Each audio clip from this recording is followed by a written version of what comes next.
Professor Mohammad ইউনূসের হয়েছেটা কি, মানে ডক্টর ইউনূসের কি হয়েছে? আমি এই প্রশ্নটা কেন করছি দেখেন, ওনার মতো একটা মানুষ নামটা আসলেই প্রথমে কিন্তু অন্তর্বর্তীকালীন সরকারের প্রধান উপদেষ্টা বলার আগে বলা হয় ডক্টর, প্রফেসর এবং নোবেল লরেট, শান্তিতে নোবেলজয়ী। এই মাপের একটা মানুষ উনি কি তালগোল পাকিয়ে ফেলছেন?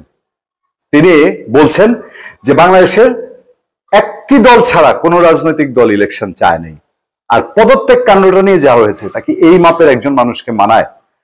জাপানে গিয়ে বলছেন পদত্যাগ নিয়ে তিনি কথা বলবেন না। যেই কাজ আপনি জবাব দিতে পারেন না, উত্তর দিতে পারেন না, এই কাজ করবেন কেন? পদত্যাগ করবেন কি করবেন না, করতে চেয়েছিলেন কি চেয়েছেন না, এই প্রশ্নটার উত্তর ওনার কাছে নাই, দিতে পারেন না কেন? লেগে যাবে নাহিদের গায়ে? এনসিপির আহ্বায়ক নাহিদ ইসলাম তো বের হয়ে ওনার কথা বলেছে, ডক্টর ইউনূস বলেছে তিনি পদত্যাগ করার আগ্রহ প্রকাশ করেছে, তাকে হাতে পায়ে ধরে মানানো হয়েছে, বলেছে না? তাহলে এখন কি এই কথা বললে পরে নাহিদের উপর পড়বে? নাহিদের উপর বলা যাবে না কথা, কারণ ওনারা তো তাকে এখানে বসেছেন, তারা তো বলে, নাহিদের সাঙ্গপাঙ্গরা বলে যে আমরা এখানে বসেছি, চাইলে আমরা এখান থেকে নামাইতে পারি। উনিও বলেন যে এই ছাত্ররাই বলেছে। এখন ওনার নিয়োগকর্তা বলে নাহিদের কথা বলা যাবে যে না, আমি তো পদত্যাগের কথা কখনো বলি নাই। আচ্ছা, এবার পদত্যাগের কথা বলেছি, বললে পরে আরো হাজারটা জবাব দিতে হবে যে আপনি কি ব্যর্থ, পদত্যাগের কথা বললেন কেন? ওনার উপদেষ্টা, পরিকল্পনা উপদেষ্টা বললেন যে উনি পদত্যাগের কথা বলেনই নেই। এইটাও উনি কিছু বলছেন না। উনি তার পরিকল্পনা উপদেষ্টাকেও কিছু বলেছেন কিনা যে বলে দেন আমি কিন্তু পদত্যাগের কথা বলি নাই, এটাও বলে না।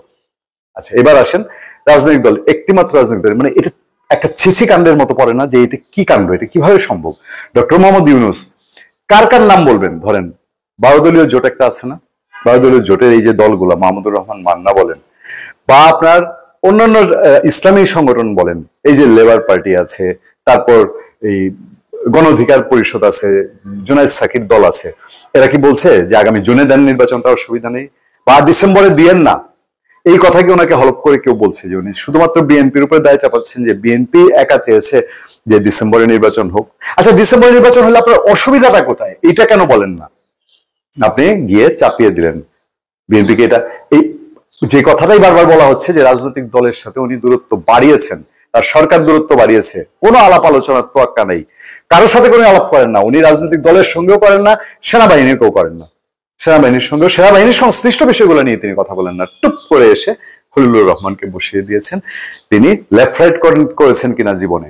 আমরা তো স্কুলে পিটি প্যারেড করতাম, এইটাও করেছেন কিনা? স্কাউট জাম্বুরি করেছেন কিনা? ক্যাডেট করেছেন কিনা? তাও জানি না। অ্যাটলিস্ট তাও যদি না হয়, কোন একটা নাটকে আর্মির অভিনয় করেছেন কিনা, এইটুক তো জানার অধিকার আছে। এখন এই লোকরে আমাকে যদি নিয়ে বসায় দেন আপনি, যে সংবিধানে, বাংলাদেশ সংবিধানে তো এগুলো কিছু নাই না, আপনি নিয়ে বসায় দিলেন একটা জায়গায়, সরকার বসিয়েছে, এই সরকার সর্বময় সর্বক্ষমতার অধিকারী, একটা জায়গায় বসায় দিয়ে বললো যে এই সরকার যা যা করা লাগে এটা একটা রিপোর্ট আমাদের দিতে হবে, এই রিপোর্ট হয়ে তারপরে যাইতে হবে। মানুষ হাসবে না? খলিলুর রহমানের কাণ্ডটা তো এরকমই হয়েছে। একটা লোকরাই না বসায় দিচ্ছেন, এবং দেখেন আমাদের সুশিক্ষিত এবং নিরাপত্তা সংশ্লিষ্ট বাহিনীগুলোর তাকে রিপোর্ট করতে হবে। তো এই যে ট্রেনিং করতে গিয়া জঙ্গলে গিয়া মরে যায় না খায়, আর্মি ট্রেনিং সম্পর্কে তো জানেন, ভিডিও দেখেন আর্মি ট্রেনিং কি জিনিস, দেখলে পরে এই বয়সে এসে আমাদের করে চমকায় যে আল্লাহ ভালো করছে, আর্মিতে দিচ্ছিলাম একবার একটা, শুধু ভাইবাটা দেওয়ার পারিনি, তো হয় নাই যে আল্লাহ তৌফিক দিচ্ছে, জীবনে আর যা কষ্ট করছে ওই কষ্টটা করতে হয়নি। দেখেছেন এই জায়গায় এসে বসিয়ে দিয়েছেন। আচ্ছা, এখন ডক্টর ইউনূসের মতন একটা লোক, তিনি কি একেবারে কোন রকম খুব মানে একেবারে কিং কর্তব্য যে এই দেশটারে কেমনে সামলাবে, এত পেস কেমনে সামলাবে, এরকম একটা সিচুয়েশনে, আর না হলে তিনি জাপান গিয়ে এইসব কথাবার্তা বলছেন। আর জাপান যে গেছেন এটা নিয়ে তো কত প্রশ্ন আছে, সেগুলো আরেকটা কন্টেন্টে না আলোচনা করবো না। এই জন্যই বলছি রাজনীতি, ওই যে বলেন আদার ব্যাপারী জাহাজের খবর নিতে নাই, রাজনীতি রাজনীতিবিদদের হাতেই থাকুক, মন্দ আর ভালো সেটা তো থাকবে, সারা দুনিয়াতে আছে। কি হয়েছে ডক্টর ইউনূসের? তিনি কি তালগোল পাকিয়ে ফেলেছেন? গুরুত্বপূর্ণ তথ্য দিল পূর্ণিয়া। ভারতে কি খুব শান্তি আছে? পাকিস্তান তো গেলামই, পাকিস্তান তো বাদ, এটা খরচের খাতায়। তো সেই জায়গায় যার যে কাজ, সেই কাজের আইসা যে লোক ধরেন বিশাল কোটিপতি, বিশাল, আমাদের আগে ওই সদাগররা ছিল না, সদাগরদের বিশাল বিশাল কোটি কোটি টাকার ব্যবসা, সেই সময়ের তুলনায় জাহাজ, বাড়ি, গাড়ি, কিন্তু হিসাবটা রাখতো কে? অর্থনীতিটা দেখতো একজন সরকার, এ চুপচাপ লাল খাতায় বৈশা লিখতো। আর ওই সরকারের যদি সে, তার হাতে তো সমস্ত হিসাব সব জানে, কানা করি, ব্যবসার মারপেচ সব জানে, তারে যদি সদাগরের জায়গায় বসায় দেয়, আর সদাগরে যদি আপনার ওই সরকারের জায়গায় বসায়, হিসাব নিকাশ করার জায়গায় বসায় দেয়, ব্যবসা চলবে, লাটে উঠবে।